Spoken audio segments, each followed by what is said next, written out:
നിത്യസത്യമായ ദേവി നിർമ്മലേ നമസ്തുതേ, ചോറ്റാനിക്കരയിൽ വാഴും അംബികേ നമസ്തുതേ, അമ്മേ നാരായണ. മമ്മൂട്ടി സാർ പറഞ്ഞ പോലെ മലയാള ഭാഷയെ ലോകത്തിന്റെ എല്ലാ കോണിലും എത്തിച്ചത് യേശുദാസാണ്. ശബ്ദത്തിലൂടെ ആ ശബ്ദത്താണല്ലോ എല്ലാ ലോകം മുഴുവൻ എത്താറുള്ളത്. ദാസാനെ സംബന്ധിച്ച് പറഞ്ഞ പോലെ അദ്ദേഹം പ്രയത്നിച്ച പോലെ വേറെ ഏതെങ്കിലും ഒരു ഗായകൻ അതിനുവേണ്ടി പിന്നെ സാധക മുറകളൊക്കെ ചെയ്തിട്ടുണ്ടോ എന്നുള്ളത് സംശയം. കണ്ണിലെ പൊയ്കയില് കുഞ്ഞലമാലയില് ഞാനോ മീനോ കാണാത്തീരം തേടിപ്പോകും പൊൻകിന തോണികളോ. എൻ്റെ മനസ്സിൽ ആദ്യം പതിഞ്ഞ ഗാനം എന്ന് പറയുന്നത് ജയൻ സാർ പാടിയ ഒരു സിനിമ ഗാനമാണ്, സ്വന്തം പോകരുന്ന പ്രിയ ശില്പം. ഒരു 4-5 വയസ്സുള്ളപ്പോൾ കേട്ട ഓർമ്മയാണ്.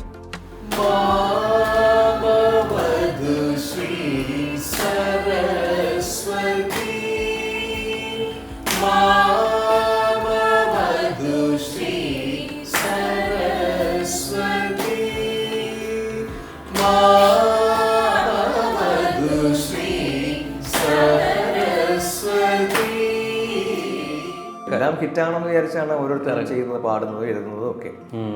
എല്ലാം ഒരു നിയോഗമാണ്.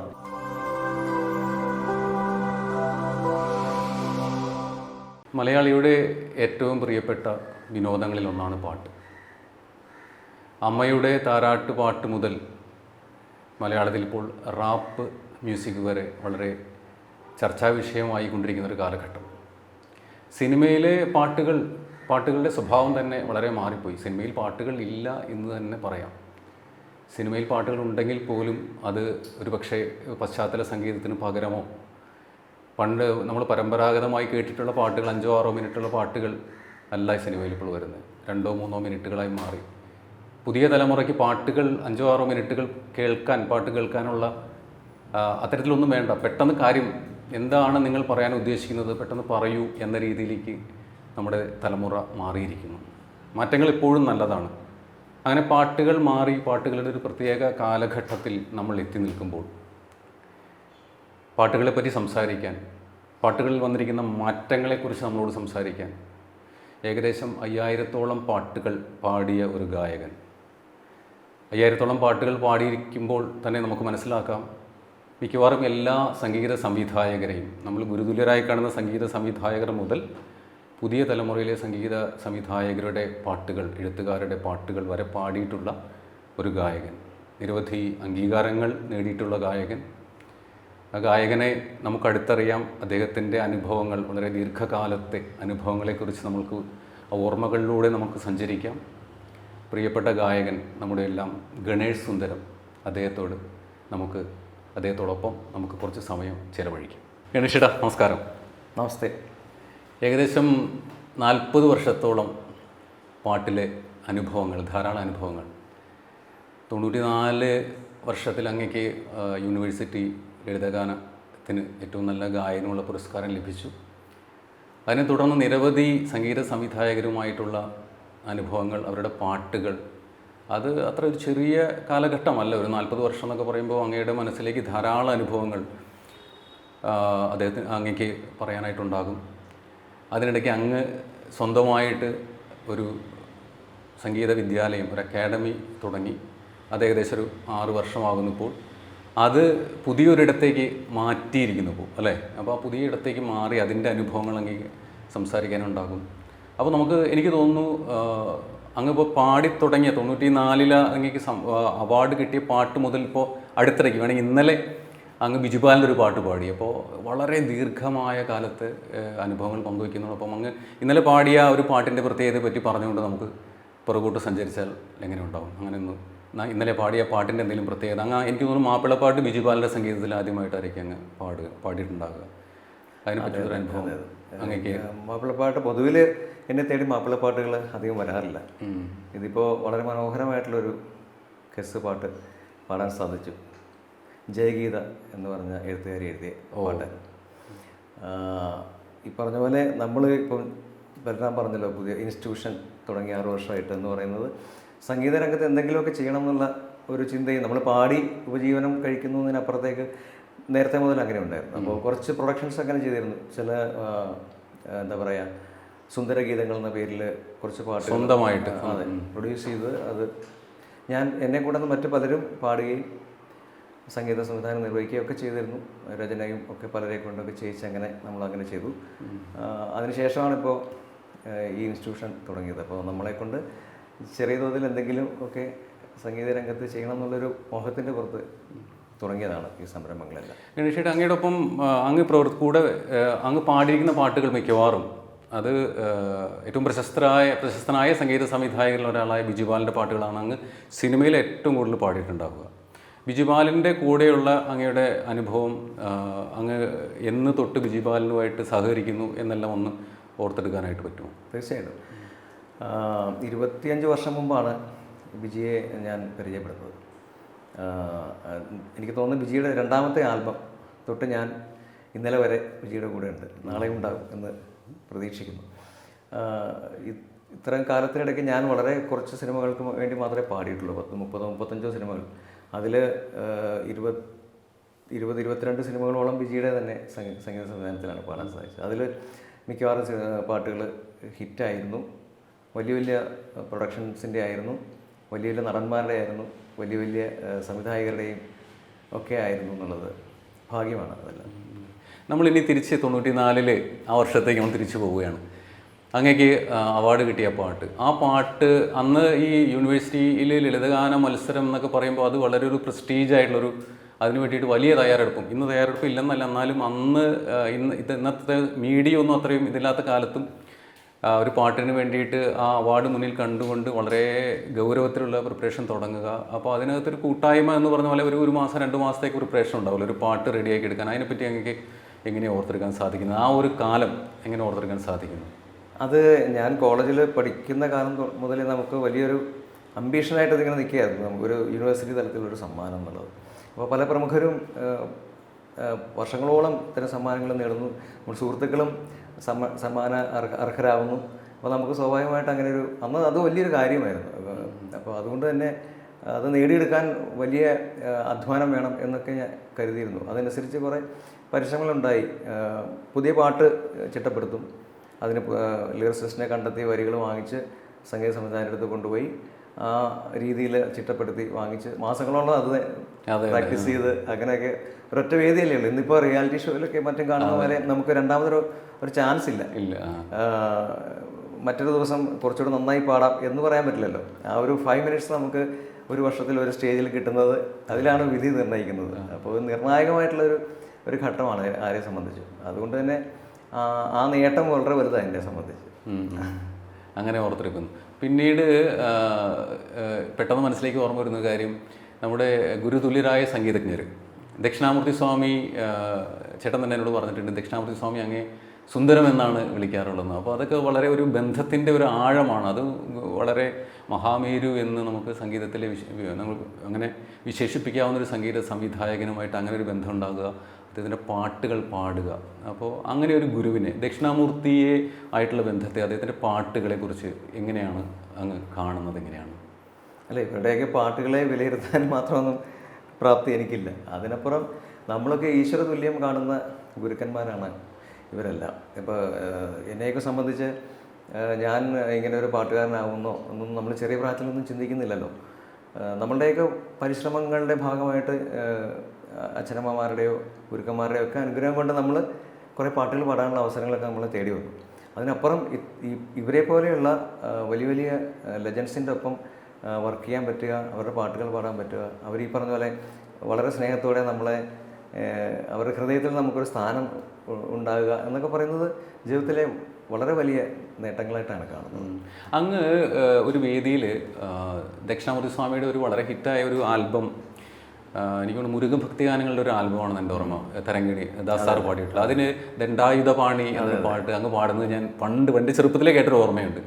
ആ പാട്ട് പാടുമ്പോൾ ദക്ഷിണാമൂർത്തി സ്വാമി അവിടെ, എനിക്ക് ചോറ്റാനിക്കര നവരാത്രി ആഘോഷത്തിനിടയ്ക്കാണോ അല്ല മകത്തിനെന്തോ ആണ്. അപ്പോൾ ആ പാട്ട് അങ്ങനെ മനസ്സിലായി. ആ പാട്ടിൻ്റെ 2 വരികൾ പാടിക്കൊണ്ട് നമുക്ക് ദക്ഷിണാമൂർത്തി സ്വാമി ഒന്ന് സ്മരിക്കാമെന്ന് തോന്നുന്നു. തീർച്ചയായും അതൊക്കെ നമുക്ക് ഈ പറഞ്ഞ ഒരു നാഷണൽ അവാർഡ് കിട്ടുന്നതിന് തുല്യമാണ് അങ്ങനത്തെ ഒരു റെസ്പോൺസ്. ഞാൻ പാടിക്കൊണ്ടിരിക്കുമ്പോൾ അദ്ദേഹത്തിൻ്റെ സഹധർമ്മിണി അടുത്തുണ്ട്, അവരെ ചൂണ്ടിയിട്ട് വളരെ സന്തോഷവാനായിട്ട് ഇങ്ങനെ ചൂണ്ടിക്കാണിക്കുന്നു, ആ പാട്ട് പാടുന്നു കേൾക്കും എന്നൊക്കെ പറഞ്ഞിട്ട്. അപ്പോൾ അതൊക്കെ വലിയ അങ്ങനെ പ്രത്യേകിച്ചെന്ന് വെച്ചാൽ അവരൊക്കെ മനസ്സിൽ കാണുന്നത് നമുക്ക് പ്രതിഫലിപ്പിക്കാൻ പറ്റുമെന്ന് നമ്മൾ കരുതുന്നില്ല. അങ്ങനത്തെ വലിയ തലങ്ങളിലുള്ള ക്രിയേറ്റേഴ്സാണല്ലോ അവർ. അപ്പോൾ എന്നിരുന്നാൽ പോലും നമ്മളുടെ ആ പ്രവൃത്തിയെ അവർ അംഗീകരിക്കുന്നു ഉള്ള ഒരു നമുക്കൊരു സൂചന കിട്ടുമ്പോൾ നമുക്കൊരു വലിയ സന്തോഷവും അംഗീകാരവും ഒക്കെയാണ്. അപ്പോൾ ആ പാട്ട് ദണ്ഡായുധപാണി പെരുന്നയിലമരുമൻ ദേവനയാറുമുഖനേ, ദണ്ഡായുധപാണി പെരുന്നയിലമരുമൻ ദേവനയാറുമുഖനേ, എൻ്റെ മനസ്സാമയിലേറി ആടിടും നിൻ രൂപം ഓംകാര ബീജാക്ഷരം, ദണ്ഡായുധപാണി പെരുന്നയിലമരുമൻ ദേവനയാറുമുഖനേ. ഈ പാട്ട് പാടുമ്പോൾ ബിച്ചു തിരുമല അതിൻ്റെ എഴുത്തുകാരനെ ഓർത്തു പോകുന്നു. കൂടാതെ ദാസ് സാറ് പാടി അസാധ്യമായിട്ട് പാടിയിട്ടുള്ള പാട്ട് ദക്ഷിണാമൂർത്തി സ്വാമിയുടെ പലപ്പോഴും പറഞ്ഞ് ഒരു കേട്ടിട്ടുള്ള ധാരാളം പറയപ്പെട്ടിട്ടുള്ളൊരു സംഭവമാണ്. ന്യൂസ് പേപ്പർ കൊടുത്താലും അദ്ദേഹം ട്യൂൺ ചെയ്യുന്നു. അപ്പോൾ ഇങ്ങനെയുള്ള വരികൾ കൂടി കിട്ടുമ്പോൾ അത് സംഗീതത്തിൻ്റെ ഒരു മാക്സിമത്തിലേക്ക് എത്തുന്ന ഒരു അനുഭവമാണ് ഇപ്പോൾ ഈ ഇതുപോലെയുള്ള ആൽബം. പിന്നീട് എനിക്ക് എൻ്റെ മനസ്സിലേക്ക് വരുന്നത് അതുപോലെയുള്ള ആ ഒരു ശ്രേണിയിൽ തന്നെ അങ്ങ് ജയവിജയായിട്ട് ജയമാഷുമായിട്ട് പ്രത്യേകിച്ചും അങ്ങേക്ക് വളരെ അടുത്ത അനുഭവങ്ങളുണ്ട്. ജയമാഷെല്ലാം അങ്ങ് പറയുന്നത് കേട്ടിട്ടുള്ളത് ഈ പാട്ട് വരികൾ നല്ല വരികൾ വരുമ്പോൾ അദ്ദേഹത്തിൽ സംഗീതം തന്നെ ഉണ്ടാകുന്ന അവരുടെ ഉള്ളിൽ നിന്ന് ആ സന്തോഷം വരുന്ന നേരിട്ട് കണ്ടിട്ടുണ്ടെന്ന് പറയും. അതിപ്പോൾ ജയമാഷാണെങ്കിലും രവീന്ദ്ര മാഷാണെങ്കിലും TSG ആണെങ്കിലും ഇവർ കമ്പോസ് ചെയ്യുന്ന നേരിട്ട് നമ്മൾ കണ്ടിട്ടുള്ളതാണ്. നമുക്കത് വ്യക്തമായിട്ട് മനസ്സിലായിട്ടുണ്ട്. പലപ്പോഴും മേന്മയേറിയ വരികൾക്ക് അതിനപ്പുറത്തേക്കുള്ള സംഗീതം ഉണ്ടായി വരും. ഇവര് കൂലങ്കഷമായിട്ടിരുന്ന് ആലോചിച്ച് കോഡ്സ് നോക്കി അങ്ങനെയൊന്നും അല്ലല്ലോ, വരികൾ നോക്കുക, പാടുക, അങ്ങോട്ടൊക്കെ പാടിയേക്കാണ്. ഏതെങ്കിലും ഒരു രാഗം മനസ്സിൽ കണ്ടിട്ടുണ്ടാകും, ഒരു താളവും, അപ്പോൾ ശ്രുതി ഇട്ടിട്ട് അങ്ങ് പാടുകയാണ്. അതൊരു ഭയങ്കര അത്ഭുതമായിട്ട് തോന്നിയിട്ടുണ്ട്. അപ്പോൾ വരികളുടെ നിലവാരം കുറയും തോറും സംഗീതത്തിൻ്റെ അത് ആവിഷ്കരിക്കുന്നതിനുള്ള അതും കുറച്ച് മങ്ങിപ്പോകും. പക്ഷേ ഇവരുടെയൊക്കെ എന്ന് നമുക്ക് തോന്നും. പക്ഷേ എന്നാൽ പോലും ഇവരുടെ ആ ഒരു വൈഭവം കൊണ്ട് തന്നെ ആ വരികളെ ഹൈലൈറ്റ് ചെയ്യുന്ന രീതിയിൽ അവർ ട്യൂൺ ഉണ്ടാക്കുന്നതാണ്. അങ്ങടക്കമുള്ള തലമുറയിലെ പാട്ടുകാർ ധാരാളം ഈ വലിയ പ്രത്യേകിച്ച് ദാസാറിന് വേണ്ടിയിട്ട് ധാരാളം ട്രാക്ക് പാടിയിട്ടുണ്ട്. അതും ഈ പറഞ്ഞ പോലെ കുലപതികളായിട്ട് സംഗീത സംവിധായകരുടെ വേണ്ടിയിട്ട് ട്രാക്ക് പാടിയിട്ടുണ്ട്. അത് ജയമാഷിനൊക്കെ ധാരാളം അങ്ങ് പിന്നീട് ദാസാറ് പാടി ഹിറ്റായ പാട്ടുകൾ പലതും അങ്ങും പിന്നെ രമേശ് മുരളി പോലെയുള്ള ധാരാളം ഗായകർ പാടിയിട്ടുണ്ട്. ജയമാഷ് പാടിയ പാട്ടിൽ ഈ ട്രാക്ക് പാടുക എന്ന് പറഞ്ഞാൽ വേറെ അനുഭവമാണല്ലോ. അത് ആ സംഗീത സംവിധായകൻ്റെ മുഖതാവിൽ നിന്ന് ആദ്യമായിട്ട് അങ്ങിലേക്ക് ട്രാക്ക് പാടുന്ന ആളിലേക്ക് അത് ആ സംഗീതം അത് ഇങ്ങനെ ഒപ്പിയെടുക്കുന്ന ഒരു സംഭവമാണല്ലോ. അങ്ങനെ അങ്ങ് ഓർത്ത് നോക്കുമ്പോൾ ജയമാഷിൻ്റെ പാട്ടുകളിൽ ഏതെങ്കിലും അങ്ങ് ട്രാക്ക് പാടിയ പാട്ട് പിന്നീട് അതിൻ്റെ ഒറിജിനൽ ട്രാക്ക് അങ്ങ് കേൾക്കുമ്പോൾ അങ്ങനെ പ്രത്യേക അനുഭവം അങ്ങേക്ക് ഓർത്തെടുക്കാൻ പറ്റുന്നുണ്ട്? ധാരാളം ഉണ്ടായിട്ടുണ്ട്. ഞാൻ ഇവരുമായിട്ട് ബന്ധപ്പെടുന്നതിന് ട്രാക്ക് പാടാൻ വേണ്ടി തന്നെയാണ്. ജയമാഷായിട്ടാണെങ്കിലും ദക്ഷിണാമൂർത്തി സ്വാമിയായിട്ടാണെങ്കിലും ഒക്കെ അസോസിയേറ്റ് ചെയ്യുന്നത് രവീന്ദ്ര മാഷുമായിട്ട്. അതെ, ആദ്യം ട്രാക്കാണ് പാടുന്നത്. പിന്നീട് ആ ട്രാക്ക് പാടിയത് കേട്ടത് തിരക്കില്ലാന്ന് തോന്നിയിട്ടായിരിക്കണം അവർ കുറച്ച് പാട്ടൊക്കെ എനിക്ക് തന്നത്. അപ്പോൾ അത്തരത്തിൽ ദാസാറിന് വേണ്ടിയിട്ട് ഉണ്ണിമേൻ സാറിന് വേണ്ടിയിട്ടും കുറേ ട്രാക്ക് പാടിയിട്ടുണ്ട്. പാടിയ പാട്ടിൽ ഹരിമുരളീഗാന മധുമാരി ചൊരിയുന്ന ഗുരുവായൂരപ്പ നിന്നടയിൽ ഒരു നാളും നിറയാത്ത സ്വരധാര തേടുന്നോരഗതിയമേകാന്ത ഗായകൻ ഞാൻ എന്നിൻ്റെ അലിവിനായി കൈ നീട്ടും യാചകൻ ഞാൻ. ഹരിമുരളീഗാന മധുമാരി ചൊരിയുന്ന ഗുരുവായൂരപ്പ നിൻ നടയിൽ. ഈ ജയവിജയ അദ്ദേഹത്തിൻ്റെ സംഗീതത്തിൽ പൊതുവേ പറയൂല ഇങ്ങനെ തുറന്നു പാടണം, ഉള്ളിലുള്ളത് മുഴുവൻ പാടണം. അത് ശരിക്കും ഈ ഒരു നമുക്ക് അത് മുന്നിൽ നമുക്ക് കാണാൻ പറ്റുന്ന സംഗീത സംവിധായകരിൽ ഒരാൾ ആയിരുന്നു എന്ന് തോന്നുന്നു. ഈ ജയമാഷിൻ്റെ സംഗീതം പ്രത്യേകിച്ചും അത് ഒരു ഊർജ്ജ പ്രവാഹമാണെന്ന് പറയാം ജയമാഷിൻ്റെ സംഗീതം, അല്ലേ? അങ്ങനെ പലപ്പോഴും തോന്നാറുണ്ട്. അപ്പോൾ ഏത് പാട്ട് പാടുമ്പോഴും ഇപ്പോൾ ഇവനത് ഒരു മെലോഡിയസ് ആയിട്ടുള്ള പാട്ടാണെങ്കിൽ പോലും സാറ് അത് തുറന്നു പാടാൻ പവർഫുൾ. അവരുടെ ശീലം അതാണല്ലോ. ചെമ്പൈ സ്വാമിയുടെ ഒരു ആലാപന രീതി അത് തന്നെയാണല്ലോ ഇവരുടെയും ഒരു രീതി. അപ്പോൾ അത് തന്നെ അവരുടെ ക്രിയേറ്റീവായിട്ടുള്ള പാട്ടുകളിലും ഒക്കെ അത് തന്നെ ആവിഷ്കരിക്കാൻ. ഈ ഉച്ചഭാഷണി ഇല്ലാതിരുന്ന കാലത്ത് പാടിയിരുന്ന ഒരു പാരമ്പര്യം പോലെയൊക്കെ അതൊക്കെ അതുകൊണ്ടൊക്കെ ആകാം. പക്ഷെ ഞാൻ കഴിഞ്ഞ ദിവസം ഇപ്പം സാറിൻ്റെ ഒരു എക്സ്ക്ലൂസീവ് അയ്യപ്പൻ ആൽബം ഞാൻ പാടിയിരുന്നു, ജയവിജയ കമ്പോസ്. അപ്പോൾ അതിൽ ഇത് പറഞ്ഞ പോലെ സാറ് ലൗഡായിട്ട് പാടാനാണല്ലോ പറയുന്നത്. അപ്പോൾ ഞാൻ എല്ലാ പാട്ടും അങ്ങനെ തന്നെ പാടിയിരുന്നു. അപ്പോൾ ഇപ്പോൾ അത് കേട്ടപ്പോൾ ആ ഒരു ലൗഡ്നെസ് അതിനകത്ത് എൻ്റെ സ്വാഭാവികമായിട്ടുള്ള പാടുന്ന രീതിക്ക് അപ്പുറം ചെറിയ വ്യത്യാസം അതിനകത്ത് എനിക്ക് ഇപ്പോൾ കഴിഞ്ഞ ദിവസം അത് കേട്ടപ്പോൾ തോന്നി. ഈ ചേട്ടനിപ്പോൾ ഈ സംസാരിച്ചില്ലേ ഈ ലൗഡായിട്ട് പാടുന്നതും ഒതുക്കി പാടുന്നതും സ്വീറ്റ് ആൻഡ് ചെയ്യാന്ന് പറയില്ലേ? അതെ അതെ.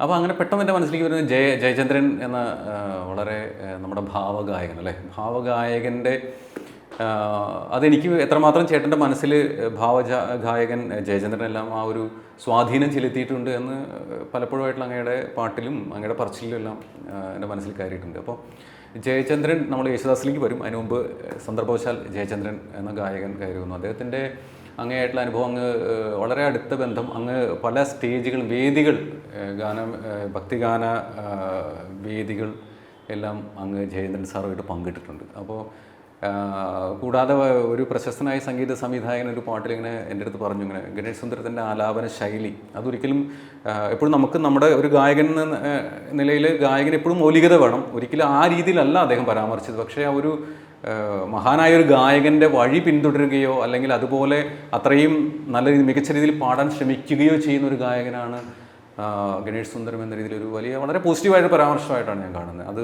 അങ്ങനെ നമുക്ക് ആ ഒരു ഓർമ്മ ജയചന്ദ്രൻ എന്ന ഭാവഗായകനെ അങ്ങ് എങ്ങനെ ഓർത്തെടുക്കുന്നു അങ്ങയുടെ ഈ സംഗീതാനുഭവത്തിൽ? എൻ്റെ കുട്ടിക്കാലത്ത് നമുക്ക് ഓർമ്മ വെച്ച കാലത്താണല്ലോ ഇതൊക്കെ നമ്മുടെ ഹൃദയത്തിൽ പതിയുന്നത്. എൻ്റെ മനസ്സിൽ ആദ്യം പതിഞ്ഞ ഗാനം എന്ന് പറയുന്നത് ജയൻ സാർ പാടിയ ഒരു സിനിമാ ഗാനമാണ്, സ്വർണ്ണഗോപുരം എന്ന ഈ ശില്പം. 4-5 വയസ്സുള്ളപ്പോൾ കേട്ട ഓർമ്മയാണ്. അതിനുശേഷം ഈ പറഞ്ഞ പോലെ ഇവരുടെയൊക്കെ മുൻപിൽ നമ്മൾ ഏകലവ്യന്മാരെ പോലെ സംഗീതം അഭ്യസിക്കുന്ന ഒരവസ്ഥയാണ് ഉണ്ടാകുന്നത്. ഇവരെ നമ്മൾ കാണുന്നില്ല, പക്ഷേ ഇവരുടെ പാട്ടുകളല്ലേ അന്ന് തൊട്ട് നമ്മൾ പാടുകയും വേദികളിൽ പെർഫോം ചെയ്യുകയൊക്കെ ചെയ്യുന്നത് ഇവരുടെ ഗാനങ്ങളാണ്. അപ്പോൾ സത്യം പറഞ്ഞാൽ നമ്മളിപ്പോൾ ഒരു ഗുരുവിൻ്റെ അടുത്ത് സംഗീതം അഭ്യസിക്കുമ്പോൾ എന്ന പോലെ തന്നെ അപ്പോൾ ആ ഗുരുവിൻ്റെ ഒരു ആലാപന രീതി നമ്മളിലേക്ക് വരും, നമ്മൾ അറിയാതെ ഇമിറ്റേറ്റ് ചെയ്താലും ഇല്ലെങ്കിലും. അത് തന്നെ ഇവിടെ സംഭവിക്കാറുണ്ട്. ഇപ്പോൾ ദാസ് സാറിൻ്റെ ആണെങ്കിലും SPBയുടെ ആണെങ്കിലും ജയസാറിൻ്റെ ആണെങ്കിലും പാട്ടുകൾ നിരന്തരം നമ്മൾ പാടിക്കൊണ്ടിരിക്കുന്നതുകൊണ്ട് നമുക്ക് അവരുടെ ഒരു സിംഗിങ് അതങ്ങനെ തന്നെ റീപ്രൊഡ്യൂസ് ചെയ്യാനല്ലേ നമ്മൾ ശ്രമിക്കുന്നത്. അതുകൊണ്ട് തന്നെ ആ ഒരു ശൈലി വരാറുണ്ട്. ആയതുകൊണ്ട് തന്നെ ഞാൻ എന്നെക്കുറിച്ച് ചിന്തിക്കാറുള്ളത് ഞാൻ അത്തരത്തിൽ മൗലികതയുള്ള ഒരു ഗായകനായിട്ട് ഞാൻ എന്നെ കണ്ടിട്ടില്ല.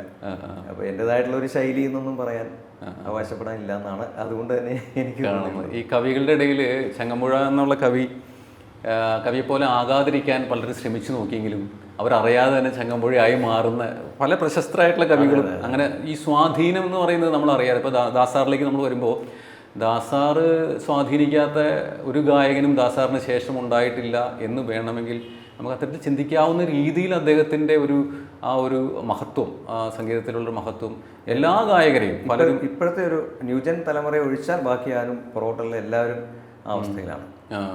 സ്വാധീനിക്കാത്ത ഒരു ഗായകനും ഉണ്ടായിട്ടില്ല, അറിഞ്ഞോ അറിയാതെ.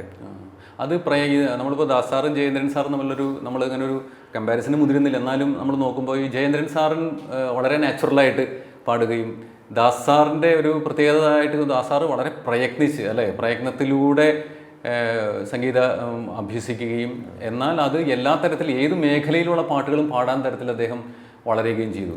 അപ്പോൾ ദാസാറിനെ ചേട്ടൻ്റെ അനുഭവത്തിൽ ദാസാറിനെ പരിചയപ്പെട്ടതോ അല്ലെങ്കിൽ ദാസാറിനെ ആദ്യമായിട്ട് കാണുന്ന ഒരു അനുഭവങ്ങളൊക്കെ അങ്ങനെ എങ്ങനെയോ? ഞാൻ ആദ്യം കാണുന്നത് തൃപ്പൂണിത്തുറ അക്കാഡമിയിൽ എനിക്ക് എൻ്റെ ടീനേജിൽ അദ്ദേഹം അവിടെ കച്ചേരി നടത്താൻ വന്നപ്പോഴാണ് ആദ്യം കാണുന്നത്.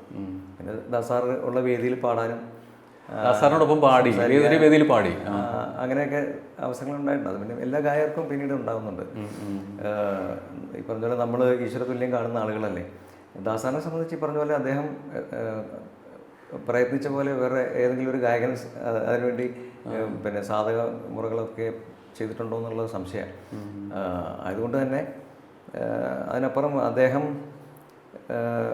ഈ കർണാടക സംഗീതത്തെ ഇത്രയും ജനകീയമാക്കിയ ഒരു സൗത്ത് ഇന്ത്യൻ സിംഗർ വേറെയില്ല എന്നുള്ളത് നിസ്സംശയം പറയും. കാരണം ഒത്തിരി ആളുകൾ അതിനു മുമ്പ് ദാസാറിൻ്റെ കച്ചേരികളുടെ കാസറ്റ് കേൾക്കുന്നതിന് അല്ലെങ്കിൽ അദ്ദേഹത്തിൻ്റെ കച്ചേരികൾ നേരിട്ട് കേൾക്കുന്നതിന് മുമ്പ് ഇത്രയും ആളുകൾ അതിനോട് താല്പര്യം കാണിച്ചിരുന്നില്ല. അതിനുശേഷമാണ് ഇത്രയും ആഭിമുഖ്യം ഒരു വലിയ കർണാടക സംഗീതം ജനകീയവൽക്കരിച്ചു എന്ന് വേണമെങ്കിൽ പറയാം അല്ലെ. സാധാരണ ജനങ്ങൾക്കും അതിലേക്ക് ഒരു ആഭിമുഖ്യം വരുന്ന രീതിയിൽ അദ്ദേഹം കർണാടക സംഗീതത്തെ വളരെ താഴത്തേക്ക്. പിന്നെ അതിനപ്പുറത്തേക്ക് മമ്മൂട്ടി സാർ പറഞ്ഞ പോലെ മലയാള ഭാഷയെ ലോകത്തിന്റെ എല്ലാ കോണിലും എത്തിച്ചത് യേശുദാസാണ്. ശബ്ദത്തിലൂടെ ആ ശബ്ദമാണല്ലോ എല്ലാ ലോകം മുഴുവൻ എത്താറുള്ളത്. മലയാളികളുള്ള ഇടങ്ങളിൽ എല്ലാം ദാസാറിൻ്റെ ശബ്ദമുണ്ട്. അപ്പോൾ അതുകൊണ്ട് മലയാള ഭാഷയ്ക്ക് തന്നെ അത് ദാസാറിൻ്റെ അനുഗ്രഹമാണ്. ദാസാറിൻ്റെ പാട്ടുകളിൽ ഇപ്പോൾ പെട്ടെന്ന് ഒന്നോ രണ്ടോ പാട്ട് പറയാൻ പറഞ്ഞാൽ ബുദ്ധിമുട്ടായിരിക്കും എന്ന് എനിക്കറിയാം. എന്നാലും അങ്ങ് ഏറ്റവും കൂടുതൽ ആകർഷിച്ചിട്ടുള്ള പാട്ടുകൾ 2-3 പാട്ടുകൾ പറയാൻ പറഞ്ഞാൽ അതിൽ 1-2 പാട്ട് നമുക്ക് പാടുകയും ചെയ്താൽ എങ്ങനെയുണ്ടാവും? അങ്ങനെ ഒന്നുമില്ല, എല്ലാ ഗാനങ്ങളും നമുക്ക് ഇഷ്ടമുള്ളതാണ്. പ്രത്യേകിച്ച് എന്തെങ്കിലും ഒരു സെലക്ഷൻ ആയിട്ടൊന്നും നടത്താൻ പറ്റത്തില്ല.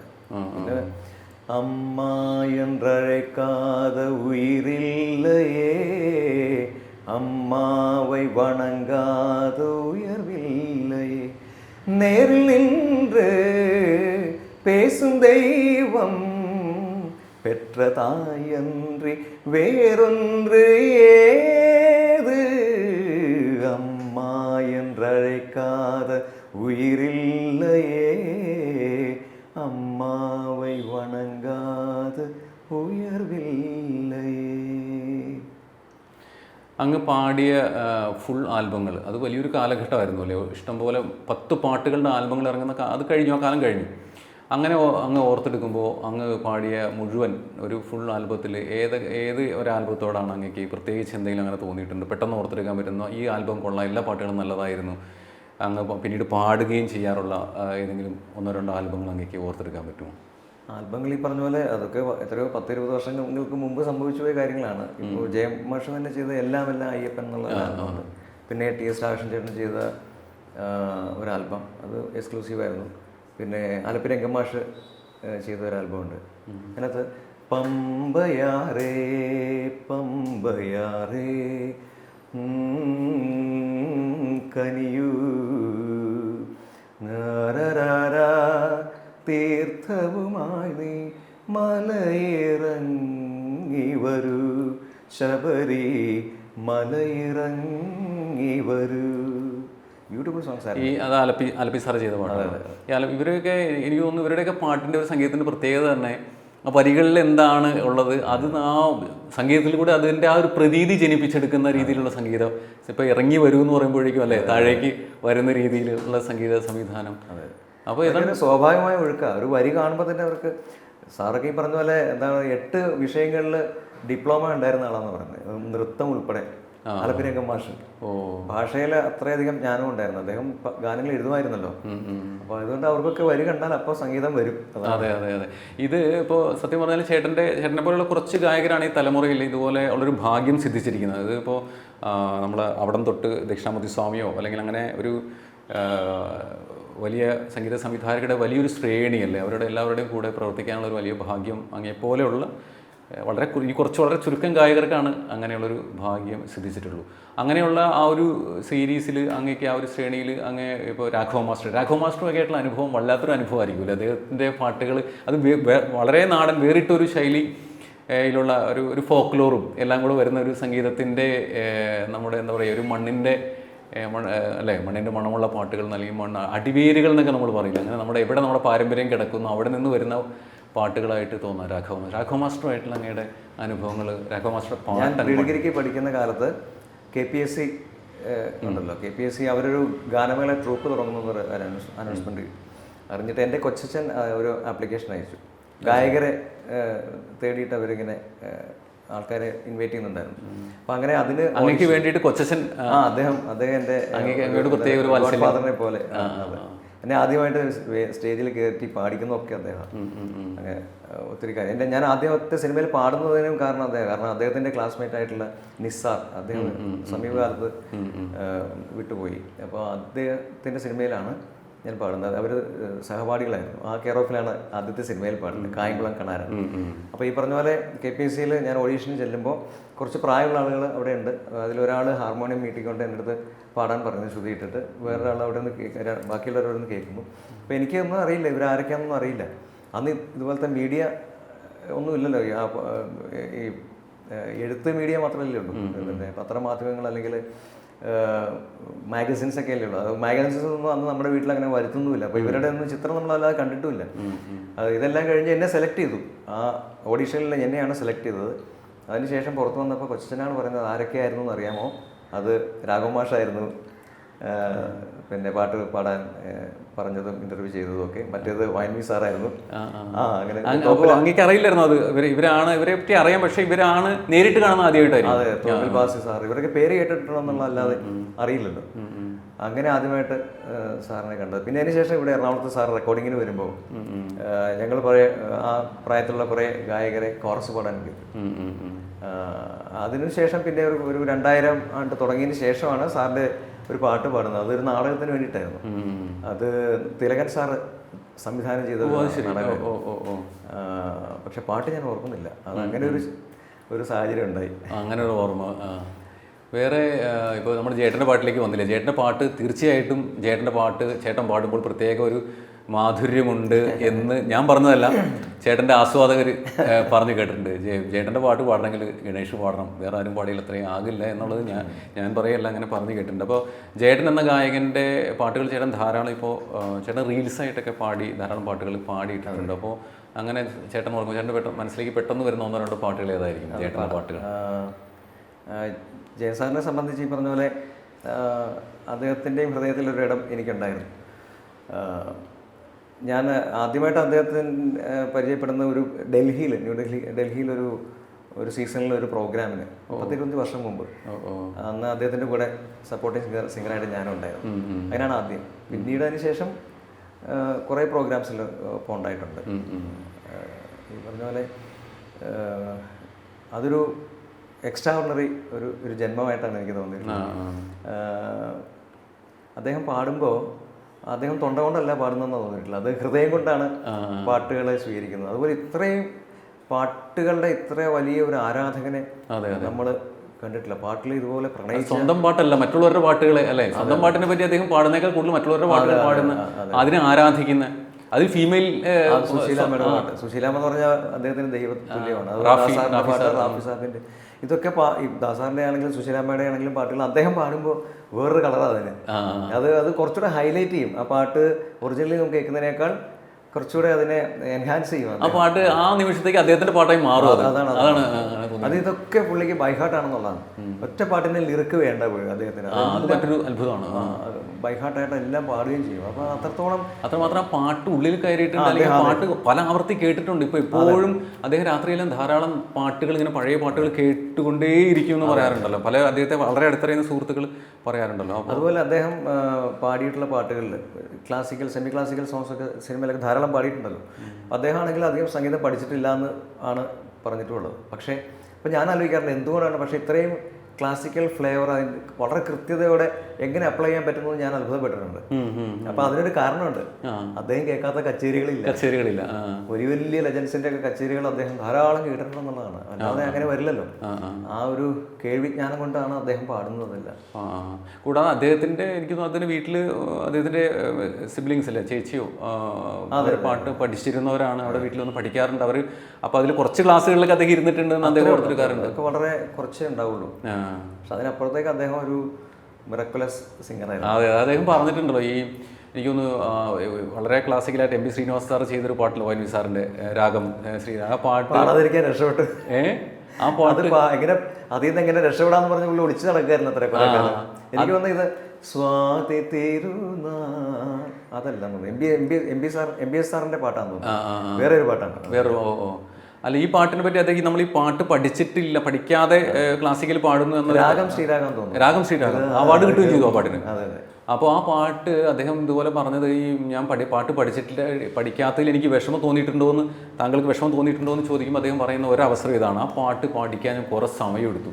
ഒരുപക്ഷെ ഞാൻ ചിട്ടയായിട്ട് പാട്ട് പഠിച്ചിരുന്ന ഒരാളായിരുന്നെങ്കിൽ ഒരുപക്ഷെ ഈസി ആയിട്ട് ആ പാട്ട് എനിക്ക് പെട്ടെന്ന് പഠിക്കാൻ സാധിക്കുമായിരുന്നു. പക്ഷേ അതിനൊപ്പം തന്നെ അദ്ദേഹം പറഞ്ഞതെന്ന് എൻ്റെ ഓർമ്മ, ചിലപ്പോൾ അങ്ങനെ ചിട്ടയായിട്ട് പഠിച്ചെങ്കിൽ ചിലപ്പോൾ ഇതുപോലെ എനിക്ക് ലളിതഗാനങ്ങൾ അല്ലെങ്കിൽ സിനിമാ പാട്ടുകൾ ഇത്രയും നന്നായിട്ട് പാടാൻ പറ്റുമായിരുന്നു എന്നും സംശയം കിട്ടുന്ന അദ്ദേഹം പറഞ്ഞതായിട്ട്. അങ്ങനെ ഒരു ശരിക്കും ഒരു പ്രശ്നമുണ്ട് ഈ ക്ലാസിക്കൽ. കൂടുതൽ നമ്മൾ ക്ലാസിക്കൽ പഠിക്കുമ്പോൾ ദാസാറ് വേറെ കേട്ടോ, ദാസാറിനെ മാറ്റി നിർത്തുക, ദാസാറിന് നമ്മളല്ലാതെ ചേട്ടന് തോന്നിയിട്ടുണ്ട് ക്ലാസിക്കൽ കൂടുതൽ നമ്മൾ പഠിച്ചു കഴിഞ്ഞാൽ ലൈറ്റ് മ്യൂസിക് പാടാനായിട്ട് നമുക്ക് അത്രയും അങ്ങനെ വരാം, അങ്ങനെ ഒരു കാഴ്ചപ്പാടുണ്ടോ? അങ്ങനെ ഇല്ലേ? വലിയ ക്ലാസിക്കൽ സംഗീതജ്ഞർ അവർ പറയുന്നത് അവർക്ക് ലൈറ്റ് മ്യൂസിക് പാടാൻ ബുദ്ധിമുട്ടാണെന്നാണ്. ഓ, അങ്ങനെ ഒരു വശവും കൂടെ ഉണ്ട്.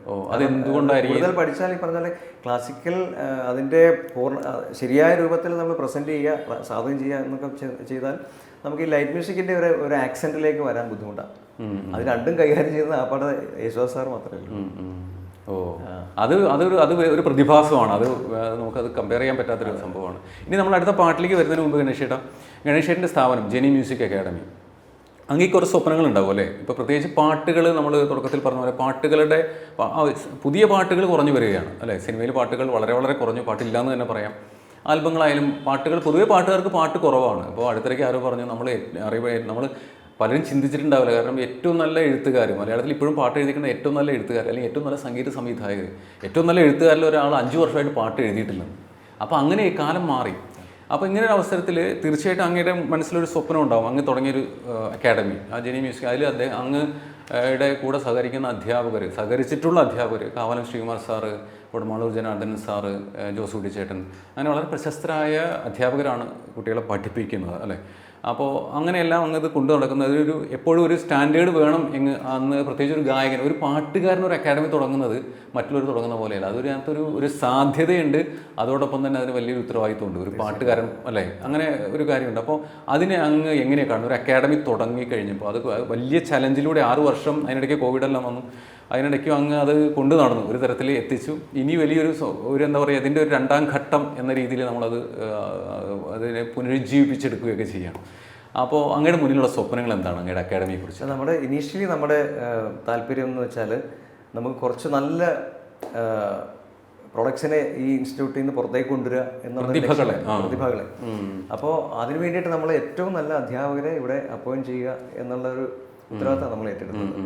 അപ്പോൾ അതിനകത്ത് നമ്മൾ ഈ ഒരു കർമ്മം ചെയ്യുമ്പോൾ എന്തെങ്കിലും ഒരു മോണിറ്ററി ബെനിഫിറ്റ് നമ്മളതൊന്ന് പ്രതീക്ഷിച്ചിട്ടല്ല ചെയ്തത് കൂടെ, നമ്മൾ ആഗ്രഹിക്കാഞ്ഞിട്ടല്ല, കിട്ടിയാലാകട്ടെ എന്ന് മാത്രമേ ഉള്ളൂ. അപ്പോൾ അതുകൊണ്ട് തന്നെ നമ്മൾ ആ നിലവാരം ഇപ്പോഴും കീപ്പ് ചെയ്യുന്നുണ്ട്. അതിനനുസരിച്ച് കുട്ടികൾ പിന്നെ വളർന്നു വരുന്നു എന്നാണ് എൻ്റെ പ്രതീക്ഷ, എൻ്റെ വിശ്വാസം. ഈ തിരുവനന്തപുരത്ത് മുതൽ ഇവിടെ ഈ പറഞ്ഞ പോലെ ജനാർദ്ദൻ സാറും പിന്നെ അപർജിത ബാനർജി അവരെല്ലാം ഇവിടെ വന്ന് ഹിന്ദുസ്ഥാനി മഹഫിലൊക്കെ നടത്തി അല്ലേ? അത്തരത്തിൽ അങ്ങ് വളരെ ഗൗരവത്തിൽ ഇത് കാണുന്നു. അത് എത്രമാത്രം മറ്റുള്ളവർ അത് ഈ പറഞ്ഞ പോലെ അവർ സ്വീകരിച്ച് ഇതിനകത്തേക്ക് കൂടുതൽ വരിക, കൂടുതൽ ഗൗരവത്തിൽ ഈ പഠനത്തെ കാണുക എന്നുള്ള വലിയ സംഭവം, അതിന് അങ്ങനെ ചിന്തിച്ചിട്ടുണ്ടോ? തീർച്ചയായിട്ടും ഉണ്ട്. അത് പക്ഷേ ചേർന്ന എല്ലാവർക്കും ആ ഗൗരവം ഉണ്ടാവണമെന്നില്ല, കുറച്ച് പേരൊക്കെ ഉണ്ടാവും. അപ്പോൾ അവർ മതി. രവീന്ദ്ര മാസ്റ്ററെ പറ്റി പറയാതെ നമുക്ക് ഒരു പാട്ടുകാരൻ്റെ ഒരു അഭിമുഖം ഒരിക്കലും പൂർണ്ണമാവില്ല. അത് പ്രത്യേകിച്ച് രവീന്ദ്ര മാസ്റ്ററുടെ കൂടെ സഹകരിച്ചിട്ടുള്ള, രവീന്ദ്ര മാഷിൻ്റെ കൂടെ പാട്ടുകൾ, അദ്ദേഹത്തിൻ്റെ പാട്ടുകൾ പാടിയിട്ടുള്ള രവീന്ദ്ര മാഷിനെ പറ്റി ഞാൻ പറഞ്ഞു കേട്ടിട്ടുള്ളത്, രവീന്ദ്ര മാഷിൻ്റെ ഒരു സെറ്റപ്പ് എന്ന് പറഞ്ഞാൽ അദ്ദേഹം രാവിലെ തൊട്ട് വൈകുന്നേരം വരെ പാട്ട് ആയിട്ട് ഇങ്ങനെ സംസാരിച്ചിരിക്കും, ഇരുന്ന് അതിനിടയ്ക്ക് ഈ പറഞ്ഞ പോലെ ചായ കുടിക്കും, പാട്ട് മാത്രം ചെയ്യില്ല, ചായ കുടിക്കും, ലഞ്ച് വരും, അത് കഴിക്കും, ഇത് കഴിക്കും, അവസാനം ഒരു പേപ്പർ, കുറേ പാട്ട് ലിറിക്സ് ഇരിക്കുന്ന അതിലൊരു പേപ്പർ കയറി ഹാർമോണിയത്തിന് മുമ്പിൽ വെച്ചിട്ട് പാടുകയാണ്. ആ പാടുന്ന നമ്മൾ കേട്ട് ഇതുവരെ കേൾക്കാത്തറിയണം, ഇതുവരെ ആരും കേട്ടില്ലാത്തതാണ്. നമ്മൾ മണിക്കൂർ കാലങ്ങളോളം ഇരുന്ന് ചിട്ടപ്പെടുത്തി എടുക്കാം പോലും പറ്റില്ല എന്ന് കരുതുന്ന, അത് സ്പോണ്ടേനിയസ് ആയിട്ട് സംഭവിക്കുന്ന ഒരു സംഗീത സംവിധായകൻ രവീന്ദ്രൻ മാസ്റ്റർ. ഞാൻ അദ്ദേഹത്തുമായിട്ട് സഹകരിക്കുന്ന സമയത്ത് ഞാൻ അത്യാവശ്യം തിരക്കുള്ളൊരു സമയമായിരുന്നു. അപ്പോൾ രവീന്ദ്രൻ മാഷുമായിട്ട് അസോസിയേറ്റ് ചെയ്യാൻ കിട്ടിയ ഒരു അവസരമല്ലേ, അപ്പോൾ നമുക്കത് മാറ്റി വയ്ക്കാനും പറ്റില്ല. ഇവിടെ ആണെങ്കിൽ മറ്റു തിരക്കുകളുണ്ടെന്നാലും അങ്ങനെ ഒരു തൃശങ്കൂലായിരുന്നു. എന്നിട്ട് ഞാൻ സാറിൻ്റെ കൂടെ കുറേ നാളുണ്ടായിരുന്നു. ഈ പറഞ്ഞ പോലെ നമ്മൾ ഒരു ദിവസം പോയി 4-5 പാട്ട് പഠിച്ചിട്ട് വരാം, അടുത്ത ദിവസം ഒരു 5 പാട്ട്, അങ്ങനെ 10 പാട്ടാകുമ്പോൾ ഒരു ട്രാക്കായിരുന്നു. അത് എൻ്റെ ഒരു സുഹൃത്തിന് വേണ്ടി തന്നെയുള്ള ഒരു ട്രാക്ക് വർക്കായിരുന്നു എന്ന് വിചാരിച്ച് പോയത്. പക്ഷേ സാറൊന്നും ചെയ്യുന്നില്ല. സാറ് ദാസാറിനെ കുറിച്ച് സംസാരിച്ചോണ്ടിരിക്കും രാവിലെ തൊട്ട് വൈകുന്നേരം അതിൻ്റെ ഇടയ്ക്ക് കുറച്ച് നേരം ചെന്നൈ നഗരത്തെക്കുറിച്ചും പറയും. പാട്ട് തോന്നിയാൽ ചിലപ്പോൾ ചെയ്യും, അതാണ് അവസ്ഥ. പക്ഷേ രസമാണ്, സമയം പോകുന്നറിയില്ല. അപ്പം അങ്ങനെ ചെയ്യുമ്പോൾ ഒരു പാട്ടിങ്ങനെ മടിയിൽ ഒരു പിടി ദുഃഖത്തിനവിൽ മണി മടിയോടെ കൊണ്ടുവരുന്നേ പഴയ സതീർത്ഥ്യനൻ കണ്ണുനീർത്തുള്ളികൾ കാൽക്കൽ നിവേദിച്ചു കൈ തൊഴുന്നേൻ കൃഷ്ണ കൃഷ്ണ ഗുരുവായൂരപ്പ. അനുപല്ലവി. എത്രയോ കാതം നടന്നെൻ്റെ കാലുകൾ കനലുകൾ പോലെ പുകഞ്ഞു നാരായണ എന്നു നൊന്തു വിളിച്ചെൻ്റെ നാത്തുമ്പു നീറി മുറിഞ്ഞു എന്ന് ആ ഭാഗത്തോടുകൂടി ഞാൻ സ്റ്റക്കായി. ഇത് നമ്മുടെ ജീവിതമായിട്ട് ഒത്തിരി ബന്ധമുള്ളവർ തോന്നി. ഈ പറഞ്ഞ പോലെ നമുക്കൊന്നും ചെയ്യാൻ പറ്റാത്ത സാഹചര്യം, നമ്മളുടെ അവസ്ഥ ഇതൊക്കെ തന്നെ. അപ്പോൾ അങ്ങനെ വല്ലാതെ ഇമോഷണലായി. സാറും വല്ലാതെ വിഷമിക്കണ്ടെന്നൊക്കെ പറഞ്ഞു തരാൻ സമാധാനിപ്പിക്കാൻ എല്ലാം ശരിയാവും. ഗിരീഷ് പുത്തഞ്ചേരി ഓർമ്മിക്കാതിരിക്കും, ഞാൻ പറയാൻ പറയാം. ഗിരീഷ് പുത്തഞ്ചേരി പാട്ടും ദാസാറിന് വേണ്ടിയിട്ടുണ്ടാക്കിയതാണ്. അത് രവീന്ദ്ര മാഷ് അങ്ങനെയാണ്, ഏത് പാട്ടുണ്ടാക്കിയാലും അത് പാടുന്നത് ദാസാറെന്നുള്ള ആ ഒരു ചിട്ടപ്പെടുത്തും. അങ്ങനെ ഒരു ചിന്തയിലൂടെയാണ് പാട്ടുകൾ. അങ്ങനെ ഗംഭീരമായിട്ടുള്ള ഒരു 20 പാട്ടുണ്ട്, 10 Christian devotional, 10 Hindi devotional songs. ഇങ്ങനെയാണ് സാറുമായിട്ട് ഞാൻ തുടങ്ങുന്നത്. പിന്നെ അതിന് ശേഷം പിന്നെ സാറിൻ്റെ കുറച്ച് പാട്ടുകൾ ഒരു സീരിയലിന് വേണ്ടിയും അല്ലാതെ ഒരു ആൽബം അതിനൊക്കെ വേണ്ടിയിട്ടൊക്കെ പാടാൻ പറ്റി. ജെറി മാഷ്, അർജുന മാസ്റ്റർ ഇവരൊക്കെ ആയിട്ട് ഉള്ള അനുഭവങ്ങൾ. ജെറി മാഷുമായിട്ട് ഈ അടുത്തിടയ്ക്കാണ് അല്ലേ? അതെ, 2-3 വർഷം ഒരു ക്രിസ്ത്യൻ ഡിവോഷണൽ. അതിനു മുമ്പ് സാറിൻ്റെ കുറേ, സാറും കരുതുന്നത് ഞാൻ സാറിൻ്റെ പാട്ട് പാടിയിട്ടുണ്ടെന്നാണ് ഓൾറെഡി. പക്ഷേ ഞാൻ ആദ്യമായിട്ട് അന്നാണ് സാറിൻ്റെ ഒരു സ്ട്രൈറ്റ് സോങ് പാടുന്നത്. അതിനു മുമ്പ് കുറേ റെക്കോർഡിങ്സിന് ഇങ്ങനെ കോറസ് പാടാനായിട്ടൊക്കെ ഒപ്പം ഉണ്ടായിട്ടുണ്ട്. ഒപ്പം നമ്മുടെ ഇപ്പോഴുള്ള പ്രമുഖരായിട്ടുള്ള പല ഗായകരും അന്നുണ്ടായിരുന്നു ആ കൂട്ടത്തിൽ. അത് നല്ലൊരു രസകരമായിട്ടുള്ളൊരു അനുഭവമാണ് അതൊക്കെ. അപ്പോൾ സാറ് വളരെ പെർഫെക്റ്റ് ആയിട്ട് കണിശമാണ്, ഡിസിപ്ലിൻഡ് ആണല്ലേ? പാട്ടിനകത്ത് ആ ഡിസിപ്ലിൻ ഉണ്ട് സാറിന്. അപ്പോൾ ഒരു ന്യൂആൻസ് അല്ലെങ്കിൽ ഒരു അതിൻ്റെ ലെങ്ത് എന്നൊക്കെ പറഞ്ഞാൽ അത് അക്യുറേറ്റ് ആയിരിക്കണം എന്നുള്ളതാണ്. ജെറി മാഷിന്റെ ഡിസിപ്ലിനെ പറ്റി പറഞ്ഞ് നമ്മൾ ആ സമയത്ത് ചെല്ലണം, ആ സമയം കഴിഞ്ഞാൽ തീർന്നു, പിന്നെ നോക്കിയിട്ട് കാര്യമില്ല. സമയത്തിന് ഒത്തിരി മുമ്പ് എത്തിയാലും തീർന്നു. അതാണ് അങ്ങനെയുള്ളൊരു കൃത്യം ഓൺ അല്ലേ, സമയത്ത് എത്താൻ പാടുള്ളൂ, സമയത്തിന് എത്തണം എന്നുള്ളതാണ്. അതുപോലെ അർജുന മാസ്റ്റർ ആയിട്ടുള്ള അനുഭവങ്ങൾ എങ്ങനെയായിട്ട്? അർജുന മാസ്റ്ററുടെ പാട്ടുകൾ എങ്ങനെ? അർജുന മാസ്റ്റർ ഈ പറഞ്ഞ പോലെ നമ്മളിപ്പോൾ ക്രിയേറ്റേഴ്സ് മുമ്പിലിരിക്കുമ്പോഴേ നമുക്ക് ഉള്ളിൽ വല്ലാത്തൊരു ഭയം ഉണ്ടാകും. കാരണം അവരുടെ മനസ്സ് നോവാൻ പാടില്ല നമ്മൾ പാട്ട് പാടുമ്പോൾ, അവരുടെ പാട്ട് പാടുമ്പോൾ. അപ്പോൾ അങ്ങനെ ഒരു ചിന്തയിലാണ് പാടുന്നത്. പക്ഷേ സാർക്ക് വളരെ നമ്മളെ സ്നേഹത്തോടെ നമ്മളോട് പെരുമാറുന്ന ആളായതുകൊണ്ട് നമുക്ക് അങ്ങനെ പ്രശ്നമില്ല. ഒന്നും വഴക്ക് പറയുകയോ ഒന്നും ചെയ്യില്ല എന്നറിയാം. എന്നാൽ പോലും നമുക്ക് ഉള്ളിലൊരു ഭയഭക്തി ഉള്ളതുകൊണ്ട് നമുക്ക് അങ്ങനെ ഒരു ഇൻഹിബിഷൻ ഉണ്ട്. പക്ഷേ പലപ്പോഴും ചില പാട്ടുകളൊക്കെ പാടി കഴിയുമ്പോൾ സാറ് ഇങ്ങനെ കവിളത്ത് മക്കളെ വെച്ചിട്ട് പിന്നെ ചെമ്പക തൈകൾ നന്നായിരുന്നു എന്നൊക്കെ പറയുന്നത് കേൾക്കുമ്പോൾ ഇപ്പം നേരത്തെ പറഞ്ഞ പോലെ അതൊരു അവാർഡാണ് നമ്മുടെ. അതെ അതെ അതെ അതെ അതെ. ഈ സംഗീത നാടക അക്കാദമി അവാർഡ് ചേട്ടന് കിട്ടിയല്ലോ ഏറ്റവും നല്ല ഗായകനുള്ള. അപ്പം നാടക ലോകവുമായിട്ട് അങ്ങയുടെ ബന്ധം എവിടെ നിന്ന് തുടങ്ങുന്നു?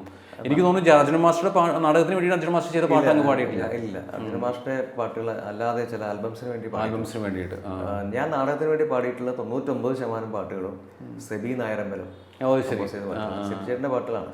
സെബിചേട്ടൻ്റെ പാട്ട് തന്നെയാണ് ഒരു സൂര്യഹൃദയത്തിൻ നൊമ്പരങ്ങൾ എന്ന് പറഞ്ഞൊരു പാട്ട്.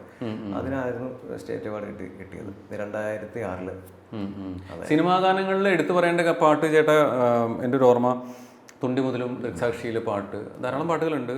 എനിക്ക് ഫ്ലവേഴ്സിന്റെ അവാർഡ് കിട്ടിയത് അല്ലേ? അതിനായിരുന്നു. അങ്ങും സൗമ്യ രാമകൃഷ്ണൻ അല്ലേ? ആ പാട്ട് തീർച്ചയായിട്ടും ആ പാട്ട് കേൾക്കാൻ ആഗ്രഹിക്കുന്നുണ്ട്. കണ്ണിലെ പൊയ്കയില് കുഞ്ഞലമാലയില് ഞാനോ മീനോ കാണാത്തീരം തേടിപ്പോകും പൊൻകിന തോണികളോ പൊന്നര എണ്ണങ്ങളോ ചാഞ്ഞിറങ്ങണ ചന്ദനവേലില് ഞാൻ അലിഞ്ഞൊരു വേളയില് പൊന്നരളി പൂനുള്ളി നിന്നെ ഞാൻ ഓർത്തതല്ലേ. ബിജുപാലിൻ്റെ സംഗീതം. ബിജുപാലിൻ്റെ ഈ സംഗീതത്തിന് പിന്നെ ബിജുപാലിലേക്ക് നമ്മൾ വരുമ്പോൾ ബിജുപാലിൻ്റെ ഈ സംഗീതത്തിന് പ്രത്യേകതയായിട്ട് പലപ്പോഴും തോന്നാറുള്ളത് ഈ പാട്ട് കേൾക്കുമ്പോൾ ഇതിൻ്റെ പശ്ചാത്തലം നമ്മളറിയാതെ നമ്മളിൽ വരും. ഒരു കായലിൻ്റെ ഒരു സംഭവം നമ്മൾ അതിന് പറ്റിയൊരു ഈണം, ഒരു കാവാലത്തിൻ്റെ ഒരു സംഭവമൊക്കെ അതിനകത്ത് കയറി വരും. അപ്പോൾ അദ്ദേഹത്തോട് ഒരിക്കലും സംസാരിച്ചപ്പോൾ അദ്ദേഹം ഇങ്ങനെ പറയായിരുന്നു, അത് ഇതിൻ്റെ ഷൂട്ട് നടക്കുന്ന അവിടെയാണെന്ന്. നമ്മളത് അറിഞ്ഞിട്ടല്ല ചോദിക്കുന്നത്. അപ്പോൾ അത് ഒരു സൃഷ്ടി, അതായത് ഒരു ഗാനശില്പി, ഒരു സംഗീത സംവിധായകനും സൃഷ്ടിക്കുന്ന ഒരു അന്തരീക്ഷം ഉണ്ടല്ലോ, അത് പ്രത്യേകിച്ച് സെൻസ് ഉണ്ടായിരിക്കണം. ക്രിയേറ്റേഴ്സിന് സെൻസ് ഉണ്ടായിരിക്കണം. അത് എഴുതിയത് റഫീഖ് അഹമ്മദല്ലേ? അതെ, റഫീഖ് അവർ തമ്മിൽ തന്നെ ഒരു നല്ലൊരു റാപ്പുണ്ട്, നല്ല കെമിസ്ട്രി എന്ന് പറയുന്നത്. ഞാനും അദ്ദേഹത്തിന്റെ 6 സിനിമകൾ പാടി, അദ്ദേഹം എഴുതിയ 6 പാട്ടുകൾ അത് വലിയ കാര്യമാണ്. അദ്ദേഹത്തിന്റെ പാട്ടുകൾ ഞാനപ്പോൾ ആദ്യത്തെ പാട്ട് പാടി കഴിഞ്ഞപ്പോൾ ഞാൻ അദ്ദേഹത്തെ വിളിച്ചില്ല, ഒരു തിരക്കുള്ള ആളുകളല്ലേ. രണ്ടാമത് ഒരെണ്ണം കൂടെ പാടി കഴിഞ്ഞപ്പോഴത്തേക്ക് എനിക്ക് തോന്നിയ ഒരു മര്യാദകേടാണ്, വിളിച്ചൊരു അത് കാലത്ത് അധികം സംഭവിക്കാത്ത കാര്യമാണ്. അപ്പൊ ഞാൻ അദ്ദേഹത്തെ വിളിച്ചപ്പോൾ അദ്ദേഹം പറഞ്ഞു വെച്ചാൽ നാളെ ഇതുവരെ ഒരു പാട്ടുകാരനും എന്നെ വിളിച്ചു. അതെ അതെ അതെ അതെ അദ്ദേഹം പിന്നീട് അങ്ങയുടെ ജനി മ്യൂസിക് അക്കാഡമിയിലേക്ക് വരിക, അതിലും എന്തോ പരിപാടിക്ക് പങ്കെടുക്കുകയൊക്കെ ചെയ്തില്ലേ, നവരാത്രിക്ക് മറ്റും വന്ന് നവരാത്രി ഉദ്ഘാടനം ചെയ്തു. അതെ, ആഘോഷങ്ങൾ. സംഗീത സംവിധായകരിൽ ഇനി നമ്മൾ TS. Radhakrishnan sir, Vidyadharan master, പിന്നെ ദർശൻ രാമൻ, ഇവരുടെ എല്ലാം പാട്ടുകൾ, ഇവരുടെ കൂടെ എല്ലാം ചേട്ടൻ വർക്ക് ചെയ്തിട്ടുണ്ട്. രാധാകൃഷ്ണൻ സാറിൻ്റെ ഏറ്റവും അവസാനം പാടിയ പാട്ടിനെ പറ്റി മിക്കവാറും എല്ലാ വർഷവും അങ്ങ് പാടാറുണ്ട്. ഏറ്റവും അവസാനം പാടിയെന്ന് കഴിഞ്ഞ എനിക്ക് തോന്നുന്നത് ഒരു അയ്യപ്പൻ്റെ പാട്ട് പാടിയിരുന്നു. എനിക്കൊന്ന് ബൽറാം എഴുതിയ പാട്ട് അതാണോ അതിനുശേഷം പാടിയിട്ടുണ്ടാവും. പക്ഷേ കഴിഞ്ഞ സീസണിൽ അയ്യപ്പന്റെ പാട്ട് ഇപ്പോൾ ഇറങ്ങാൻ പോകുന്നു. ഇപ്പൊ ഈ വർഷം ചേട്ടനൊരു പാട്ട് പാടിയിട്ടുണ്ടല്ലോ അല്ലേ? ടീസിന്റെ മകൻ ട്യൂൺ ചെയ്ത്. അതിന് മുമ്പ് കഴിഞ്ഞ വർഷം അതെ അതെ, അതിനുശേഷം പാടിയത് ഓർമ്മയില്ല. ഇത് പക്ഷേ ഓർമ്മയുണ്ട്, കുറച്ച് വേണമെങ്കിലും നിങ്ങളുടെ രചന കൊണ്ടും ഒക്കെ തന്നെ.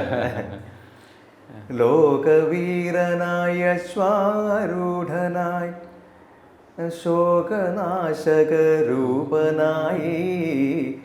കാരുണ്യവില്ലിൽ കൈവല്യ ശരവുമായി ആരണ്യവാസൻ വരുന്നു. എൻ്റെ അയ്യപ്പ സ്വാമി ഇതാ വരുന്നു. ലോകവീരനായ ശ്വാരൂഢനായി ശോകനാശകരൂപനായി കാരുണ്യവില്ലിൽ കൈവല്യ ശരവുമായി ആരണ്യവാസൻ വരുന്നു. എൻ്റെ അയ്യപ്പ സ്വാമി ഇതാ വരുന്നു. എൻ്റെ അയ്യപ്പ സ്വാമി ഇതാ വരുന്നു. രാധാകൃഷ്ണ സാറിൻ്റെ സംഗീതം നമുക്ക് പറയാതിരിക്കാൻ പറ്റും. രാധാകൃഷ്ണ സാറിൻ്റെ സംഗീതത്തിൽ തീർച്ചയായിട്ടും ഒരു പാരമ്പര്യത്തിൻ്റെ ഒരു ശക്തി, അദ്ദേഹത്തിൻ്റെ ഒരു അനുഷ്ഠാനം എന്നൊക്കെ പറയാം, അത് അദ്ദേഹത്തിൻ്റെ സംഗീതത്തിൽ നമ്മളറിയാതെ, പിന്നെ അദ്ദേഹം പോലും അറിയാതെ എന്നാണ് അദ്ദേഹം പലപ്പോഴും പറയാറുള്ളത്, അത് വന്നിങ്ങനെ നിറയുന്നത് നമുക്ക് കാണാൻ സാധിക്കും. അതോടൊപ്പം തന്നെ എനിക്ക് പലപ്പോഴും ഒരു അത്ഭുതം തോന്നിയിട്ടുള്ളത്, അദ്ദേഹത്തിന് ഈ നമ്മൾ ആദ്യം പറഞ്ഞ പോലെ ഈ പാട്ടുകളിലെ വാക്കുകൾക്ക് കൊടുക്കുന്ന ഒരു പ്രതീതി ഉണ്ടല്ലോ, അത് നമുക്ക് അതിലൂടെ നമ്മൾ എഴുതിയ വരിക്ക് ഇത്രയും സൗന്ദര്യമുണ്ടോ എന്ന് നമുക്ക് പോലും നമുക്ക് തോന്നാത്ത രീതിയിൽ സൗന്ദര്യം സംഗീതത്തിലൂടെ സംഗീതം ജനിപ്പിക്കുന്ന ഒരവസ്ഥ നമുക്ക് തോന്നുന്നു കാണാൻ സാധിക്കുന്ന ആ ഒരു പരമ്പരയുടെ ഒരു പ്രധാനപ്പെട്ട ഒരു കണ്ണിയായിട്ട് രാധാകൃഷ്ണൻ സാറ് നിൽക്കുന്നതായിട്ട് കാണാൻ സാധിക്കാറുണ്ട്. അല്ല, അദ്ദേഹത്തിന് ഒന്നാമത് വളരെയധികം ഗുരുഭക്തിയുള്ള ആളാണ്. അപ്പോൾ മുൻപേ സഞ്ചരിച്ചവരുടെ പാത പിന്തുടരുക എന്നുള്ളത് മാത്രമാണ് അദ്ദേഹത്തിന്റെ ലക്ഷ്യം. അത്തരത്തിൽ ജീവിതം മുന്നോട്ട് കൊണ്ടുവന്ന ആൾ, ദക്ഷിണാമൂർത്തി സ്വാമിയുടെ അനുഗ്രഹം, സ്വാമിയെ വല്ലാതെ ആരാധിക്കുന്ന ഒരു വ്യക്തിത്വം കൂടിയാണ്. അതിനപ്പുറം അദ്ദേഹത്തിന്റെ ജീവിതചര്യയ്ക്ക് തന്നെ വളരെയധികം പ്രത്യേകതകളുണ്ട്. വളരെ ഉപാസനയാണ് അദ്ദേഹത്തെ സംബന്ധിച്ച സംഗീതം. എല്ലാവരും അങ്ങനെയാണ്, പക്ഷേ നമ്മൾ നേരിട്ട് കാണുന്നത് കൂടുതൽ തൊട്ടടുത്ത് അറിയാവുന്ന ആളെന്നുള്ള നിലയ്ക്ക് എനിക്ക് മനസ്സിലായിട്ടുള്ളത്. അപ്പോൾ അതുകൊണ്ട് തന്നെ വരികളിനെ കുറിച്ചും അദ്ദേഹം വളരെ കോൺഷ്യസ് ആണ്. അപ്പോൾ അത്തരത്തിൽ നേരത്തെ പറഞ്ഞ പോലെ തന്നെ നല്ല നല്ല കൃതികൾ കിട്ടുമ്പോൾ അദ്ദേഹം വളരെ ഗംഭീരമായിട്ടുള്ള സംഗീതം അദ്ദേഹത്തിൽ നിന്ന് വരുന്നു. അതുമാത്രമല്ല, വളരെ പരീക്ഷണങ്ങൾ അദ്ദേഹം നടത്താറുണ്ട്. ഒരു 10 പാട്ടിൻ്റെ ആൽബത്തിൽ ഒരു 2-3 പാട്ടുകൾ അപൂർവ രാഗങ്ങളിലായിരിക്കും പുള്ളി ചിന്തപ്പെടുന്നത്. അങ്ങനെ ആദ്യകാലം തൊട്ടേ ദാസാറാണ് അങ്ങനെ ഉപദേശിച്ചതെന്ന് എനിക്ക് തോന്നുന്നു.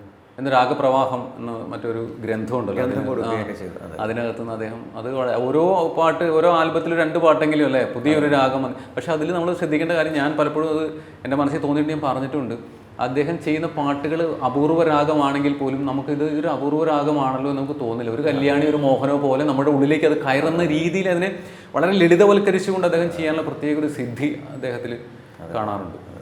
ഗണേഷ് സുന്ദരം എന്ന ഗായകൻ്റെ കൂടെ അഭിമുഖം ചെയ്യുമ്പോൾ അത് പൂർണ്ണമാകണമെങ്കിൽ തീർച്ചയായിട്ടും ഗുരുതി പൂജയെ പറ്റി പറയണം, അല്ലെങ്കിൽ പത്മഹാരപ്രിയ, ഈ രണ്ട് പാട്ടിനെ പരാമർശിക്കാതെ ഇപ്പോൾ ആരോ പറയേണ്ടത് ചോറ്റാനിക്കര അമ്പലത്തിൽ ചെന്നിട്ട് നിങ്ങൾക്ക് ഒരിക്കലും ഗണേശ് സുന്ദരത്തിൻ്റെ ശബ്ദം കേൾക്കാതെ അവിടെ നിന്ന് പുറത്ത് വരാൻ സാധിക്കില്ല, ഒരിക്കലും സാധിക്കില്ല എന്ന്. അപ്പോൾ അത്തരത്തിൽ അങ്ങും ചോറ്റാനിക്കര ക്ഷേത്രവുമായിട്ട് ഒരു പാട്ടിലൂടെ അത് ഒരു ആത്മീയ ബന്ധം അങ്ങേക്ക് ലഭിക്കുകയുണ്ടായി. അത് ഒരു ഗുരുതി പൂജ ഇറങ്ങിയ സമയത്ത് എനിക്ക് തോന്നുന്നു ഇതിങ്ങനെയൊക്കെ ആകാൻ പോകുന്നു ആരും പ്രതീക്ഷിക്കാത്ത രീതിയിൽ ആ ഒരു ആൽബം, ആ ഒരു വർക്ക് വല്ലാതെ ജനങ്ങളിലേക്ക് എത്തിക്കുകയും വളരെ ശ്രദ്ധേയമായി തീരുകയും ചെയ്തു. അപ്പോൾ ആ ഗുരുതി പൂജയെ പറ്റി ചേട്ടൻ എനിക്ക് തോന്നുന്നു രണ്ട് വരി പാടാം, അതിനെപ്പറ്റി ഒന്ന് ഓർമ്മിച്ചെടുക്കാം എന്ന് കരുതുന്നു. ഞാൻ ആദ്യമായിട്ട് പാടുന്ന ആൽബം എന്ന് പറഞ്ഞാൽ ഞങ്ങൾ ശ്രുതി ഓർക്കസ്ട്ര എന്നൊരു ഓർക്കസ്ട്ര ഉണ്ട്. ഞങ്ങൾ അതിലെ ഗായകരെല്ലാം രഘുചേട്ടൻ്റെ അതെ അതിന് ഞങ്ങളുടെ ആയിരുന്നു അത്. ഞങ്ങൾ എല്ലാവരും കൂടെ രൂപപ്പെടുത്തി എടുത്ത ഇപ്പൊ രഘുചേട്ടനാണ്. രഘുചേട്ടൻ അന്ന് രഘുചേട്ടൻ തന്നെയാണ് അതിന്റെ പാറ്റേൺ. ഇന്ന് പക്ഷേ രഘുചേട്ടൻ ഒറ്റയ്ക്ക് അതിന്റെ ഉത്തരവാദിത്തം ഏറ്റെടുത്തിരിക്കുകയാണ്. മീൻസ് അത് ബാക്കി എല്ലാവരും ഓരോ തിരക്കിലായി. അദ്ദേഹം അത് നല്ല രീതിയിൽ കൊണ്ടുപോകുന്നുണ്ട്. അപ്പോൾ അങ്ങനെ ഞങ്ങൾ അവിടുത്തെ ഗായകരെല്ലാം രഘുചേട്ടനും എല്ലാവരും ചേർന്നിട്ടൊരു ലൈവ് ആൽബം റെക്കോർഡ് ചെയ്തായിരുന്നു. അതായിരുന്നു ഫസ്റ്റ് ആൽബം. അതിനുശേഷം ഒരു അമ്മ കാസറ്റ്സ് എന്നൊരു കമ്പനി, അവരുടെ സ്ഥിരം ഗായകനായിരുന്നു ഞാൻ. അവരുടെ എല്ലാ പ്രൊഡക്ഷൻസ് അവരുമായിട്ട് ബന്ധപ്പെട്ട് വരുന്ന മറ്റ് വർക്കുകൾ അതെല്ലാം ഇങ്ങനെ പാടിക്കൊണ്ടിരിക്കുന്ന സമയത്താണ് ഗുരുതി പൂജ എന്നുള്ളൊരു വർക്കിലേക്ക് വരുന്നത്. മണികണ്ഠൻ നെന്മാറ അദ്ദേഹം ആദ്യമായിട്ട് പ്രൊഡ്യൂസ് ചെയ്ത ഒരു വർക്കാണ്. പുള്ളി ഒരു കമ്പനിയിൽ വർക്ക് ചെയ്യുന്ന ആളായിരുന്നു. അപ്പോൾ ആദ്യമായിട്ട് ഈ വർക്ക് പ്രൊഡ്യൂസ് ചെയ്തു. അത് ചോറ്റാനിക്കര അമ്മയെ സ്തുതിച്ചുകൊണ്ടുള്ള ഒരു ചെയിൻ സോങ്ങിന്റെ ഒരു ട്രെൻഡ് തുടങ്ങുന്ന സമയമായിരുന്നത്. ഹരിചേട്ടൻ ആ ട്രെൻഡ് ആരംഭിക്കുന്ന സമയമാണല്ലേ. അതിനുശേഷം ധാരാളം പാട്ടുകൾ ധാരാളമായിട്ട് അങ്ങനെ ഞാനും പാടി, മറ്റ് ഗായകരെല്ലാവരും പാടിയിരുന്നത്. അപ്പോൾ ഒരിക്കൽ ജയൻ സാർ എന്നെ ട്രെൻഡ് സെറ്റർ ഒന്ന് അഡ്രസ് ചെയ്യുകയും ചെയ്തു. പക്ഷെ അത് ഒരുപക്ഷെ ഇപ്പോൾ ഈ വേദിയിൽ ഇരിക്കാനൊക്കെ കാരണം ഗുരുതി പൂജയാണെന്ന് ഞാൻ കരുതുന്നു. അത്രമാത്രം എൻ്റെ ഒരു കരിയറിൽ ഒരു ടേണിംഗ് പോയിന്റ് ആയിരുന്നു അത്. അതുപോലെ പത്മഹാരപ്രിയ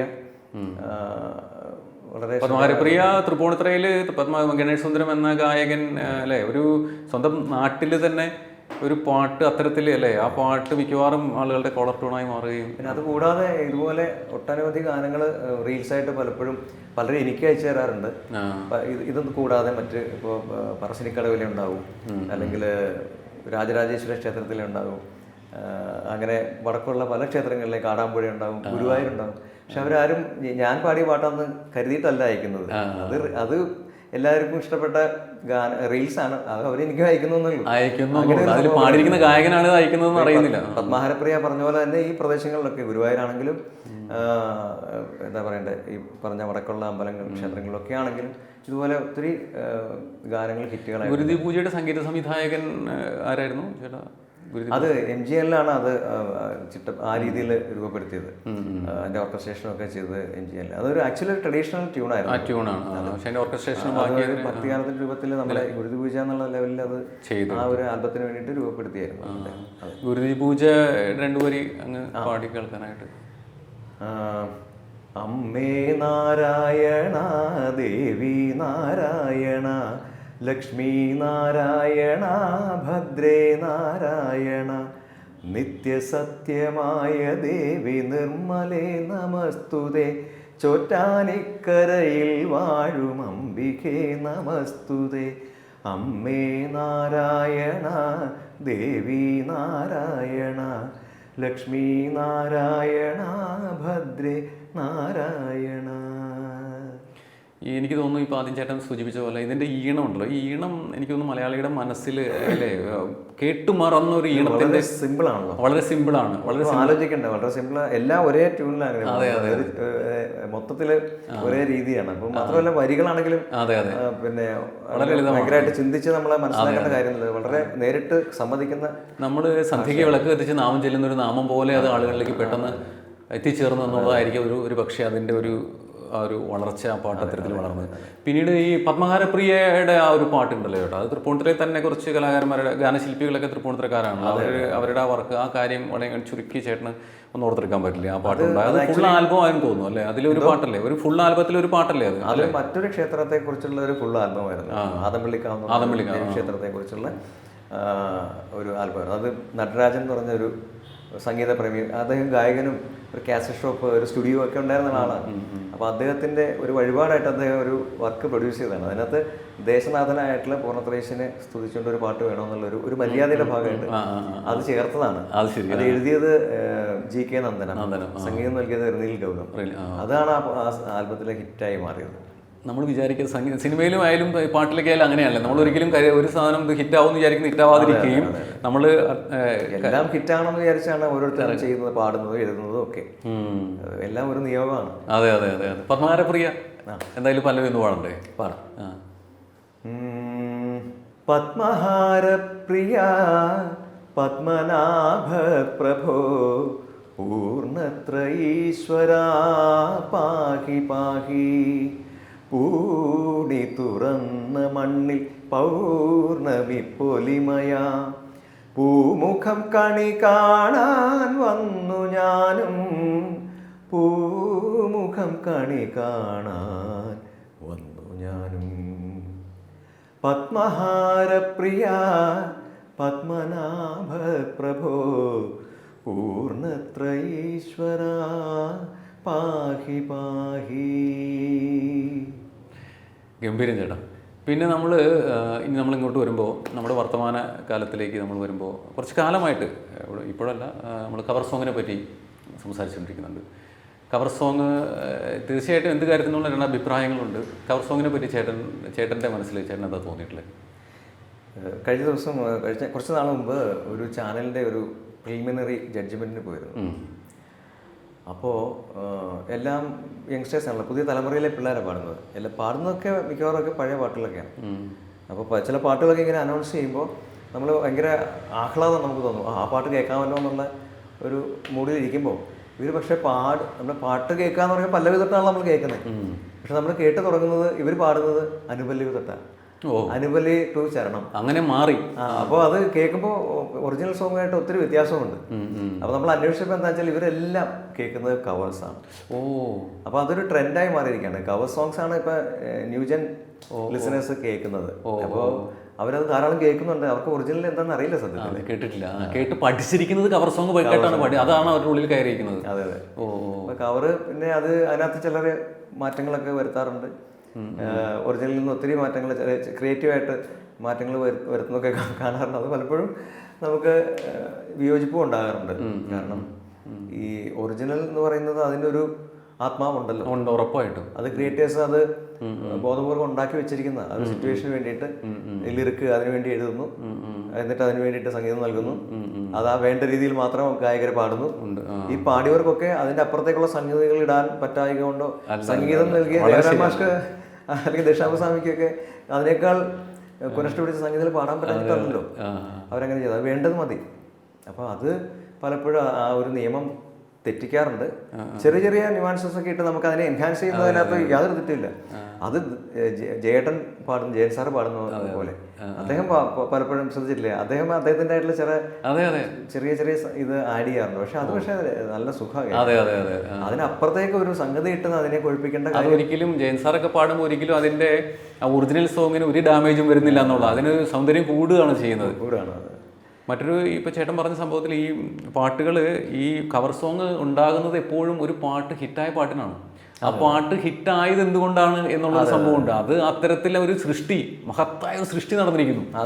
ആ സൃഷ്ടിയെ ഇപ്പോൾ ചേട്ടൻ പറഞ്ഞ അവസ്ഥ പറഞ്ഞാൽ വളരെ വിഷമമുള്ള അവസ്ഥയാണ്. ആ സൃഷ്ടിയെ മറന്നുകൊണ്ട് പിന്നീട് കവർ സോങ് കേട്ട് പഠിച്ച് വേറെ രീതിയിലേക്ക് അത് അവതരിപ്പിക്കപ്പെടുക എന്ന് പറയുമ്പോഴത്തേക്കും നമ്മൾ എവിടെ നിന്ന് വന്ന വഴി നമ്മൾ മറക്കുന്ന ഒരു സംഭവമാണോ എന്ന് ചില സമയത്ത് നമുക്ക് രണ്ടും വേണം അങ്ങനെ തോന്നുന്നു. റാപ്പ് സോങ് അല്ലേ, റാപ്പിൻ്റെ ഒരു കാലം വീണ്ടും അല്ല, റാപ്പ് മലയാളത്തിൽ റാപ്പ് ഉണ്ടാകുന്നു. അപ്പോൾ റാപ്പ് ചേട്ടനൊരു ഗായകൻ്റെ പേര് പറഞ്ഞിരുന്നു ആദ്യം അല്ലേ, ഒരു ആദ്യമായിട്ട് റാപ്പ് ശ്രദ്ധിക്കപ്പെട്ടു തുടങ്ങിയത്. റാപ്പ് അങ്ങനെ ആദ്യമായിട്ടൊന്നുമല്ല, മലയാളത്തിൽ ഫോറിനേഴ്സിൻ്റെ റാപ്പാണ് നമ്മൾ ആദ്യം കേട്ടിട്ടുള്ളത്. അതെ അതെ. ഇവിടെ ഈ കേബിൾ TV സജീവമായ കാലത്തായിട്ടോ ഞാനത് റാപ്പ് മ്യൂസിക് കേട്ടിട്ടുള്ളൂ അവിടെ തൊട്ട്. പിന്നീട് മലയാളത്തിൽ നിന്ന് ധാരാളം റാപ്പ് സിംഗേഴ്സ് ഉണ്ട്. ഹനുമാൻ കൈൻഡ്, വേടൻ, അങ്ങനെയുള്ളവരൊക്കെ അവരെല്ലാം റാപ്പിൻ്റെ ആൾക്കാരാണ്. അങ്ങനെ പലരുടെയും കേട്ടിട്ടുണ്ട്.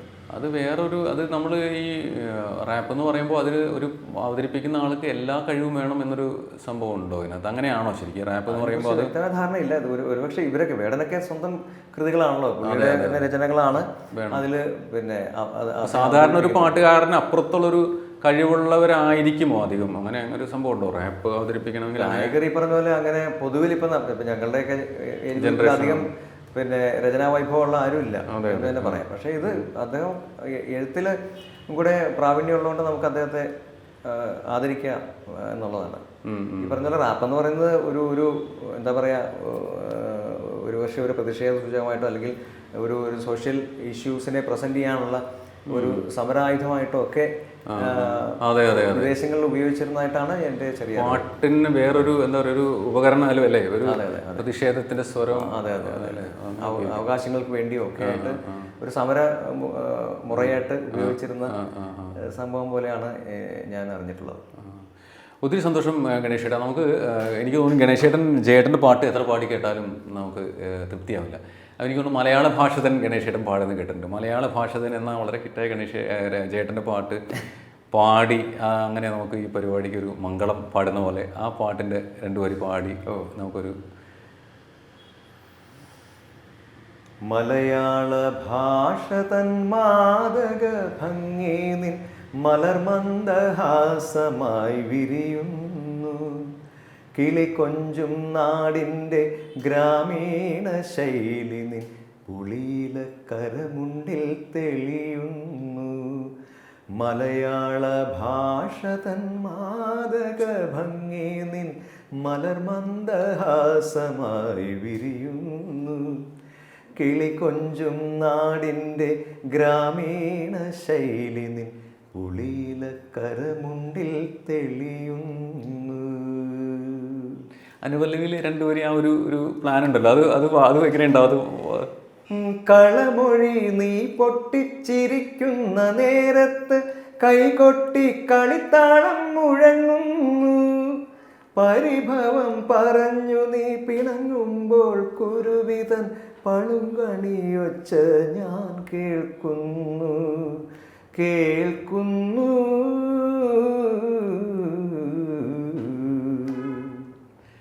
മലയാള ഭാഷ തൻ മാദക ഭംഗി നിൻ മലർമന്ദഹാസമായി വിരിയുന്നു, കിളികൊഞ്ചും നാടിൻ്റെ ഗ്രാമീണ ശൈലി നിൻ പുളിയില കരമുണ്ടിൽ തെളിയുന്നു. ഒത്തിരി സന്തോഷം ഗണേശേട്ടൻ. ഗണേശേട്ടനെ പോയപ്പോൾ എനിക്ക് പെട്ടെന്ന് എൻ്റെ മനസ്സിൽ ചേട്ടൻ പാട്ട് പാടുന്ന കേൾക്കുമ്പോൾ എനിക്ക് ഓർമ്മ വരുന്നത് ഗണേശേട്ടൻ പോലെയുള്ള കുറച്ച് പാട്ടുകാർ നമുക്കിപ്പോൾ ഉള്ളൂ. നമ്മുടെ പറഞ്ഞ പോലെ നമ്മൾ വന്ന വഴികൾ ഓർക്കുകയും ആ പാട്ടിൻ്റെ പാരമ്പര്യത്തെ ഓർത്തുകൊണ്ട് പാട്ടിൻ്റെ തനിമ വിടാതെ പാടാനും വാക്കുകളിൽ കൂടെ പാട്ടിൽ കൂടെ ആ സാഹിത്യത്തിൻ്റെ പ്രീതി സൃഷ്ടിക്കാനും സാധിക്കുന്ന രീതിയിൽ എടുത്തു പറയേണ്ട ഒരു കാര്യം എൻ്റെ ഡിക്ഷനാണ്, പ്രൊനൗൺസിയേഷൻ, ഭാഷയുടെ ഉച്ചാരണം ഉണ്ടല്ലോ, അത് വളരെ കൃത്യമായിട്ട് ഗണേഷ് സുന്ദരത്തെ കണ്ട് പഠിക്കുക എന്ന് വരെ ഏതൊരു സംഗീത സംവിധായകൻ വരുന്ന കുട്ടികളോട് അതുപോലെ പാടണം. പഠിക്കുന്ന പറഞ്ഞാൽ ആ അർത്ഥത്തിലല്ല, നിങ്ങൾക്ക് സംശയമുണ്ടെങ്കിൽ ഉച്ചാരണം ശരിയാക്കണമെങ്കിൽ ഗണേഷിൻ്റെ പാട്ടുകൾ കേട്ടാൽ നിങ്ങൾക്ക് സാധിക്കും, ബെറ്ററാക്കാൻ പറ്റും എന്ന രീതിയിൽ. അപ്പോൾ അത് ചെറിയ കാര്യമല്ല, കാര്യം അത് നമ്മുടെ ഭാഷയും വല്ലാത്തൊരു വെല്ലുവിളി നേരിട്ടുകൊണ്ടിരിക്കുന്ന ഒരു കാലത്ത് അങ്ങേക്ക് അത്തരത്തിലുള്ള അങ്ങയുടെ സംഭാവനകൾ കൂടി മാനിക്കപ്പെടട്ടെ. അങ്ങയുടെ അക്കാഡമിക്ക് എല്ലാ അഭിവൃദ്ധി ഉണ്ടാകട്ടെ. അങ്ങയുടെ പുതിയ പ്രോജക്റ്റ്, പുതിയ പാട്ടുകൾ, ധാരാളം പാട്ടുകൾ അങ്ങേക്ക് ഇനിയും വരട്ടെ. അങ്ങയുടെ പാട്ടുകൾ കേൾക്കാൻ കാത്തിരിക്കുന്ന വലിയൊരു ആസ്വാദകർ അങ്ങേക്ക് മുന്നിലുണ്ട്, മലയാളത്തിലുണ്ട് എന്ന് ഓർമ്മിപ്പിച്ചുകൊണ്ട് അങ്ങ് എല്ലാ ഭാവുകങ്ങളും നേർന്നുകൊണ്ട് നമുക്ക് ഈ പരിപാടി ഇവിടെ പൂർണ്ണമാക്കാം. ഒത്തിരി സന്തോഷം ഗണേശേട്ടാ. എനിക്ക് ശുഭപ്രതീക്ഷകൾ നൽകുന്ന നല്ല വാക്കുകൾ കേട്ടുകൊണ്ട് ഈ പരിപാടിയിൽ പങ്കെടുക്കാൻ സാധിച്ചതിൽ അതിയായ സന്തോഷം. Thank you.